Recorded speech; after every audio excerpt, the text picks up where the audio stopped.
রবীন্দ্রভারতী বিশ্ববিদ্যালয় থেকে হিস্ট্রিতে MA third সেমিস্টারে যে সমস্ত ছাত্রছাত্রীরা ক্লাস করছো তাদের উদ্দেশ্যে আজকের আমার এই ছোট্ট ক্লাসটি রইল। আজকের এই ক্লাসে আমি 3.2 এই পেপারের ফাইনাল এক্সামিনেশনের কিছু প্রিভিয়াস ইয়ারের কোয়েশ্চেনপত্র নিয়ে এসেছি। ইতিপূর্বে 2023 সালের ছাত্রছাত্রীরা 3.2 পেপারের যে প্রশ্নটি ইউনিভার্সিটির তরফ থেকে ফাইনাল এক্সামিনেশনে পেয়েছিল সেটি তোমাদের কাছে রাখলাম।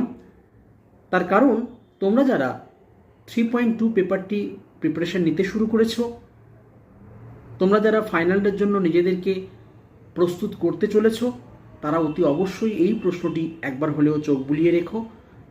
এটি তোমাদের কিন্তু ফাইনাল এক্সামিনেশনে প্রস্তুত হতে বিশেষভাবে সাহায্য করবে বলে আমি মনে করছি। আর তোমাদের সেই প্রস্তুত হওয়ার পথে যদি আমার এই চেষ্টা কিছুটা সার্থক হয়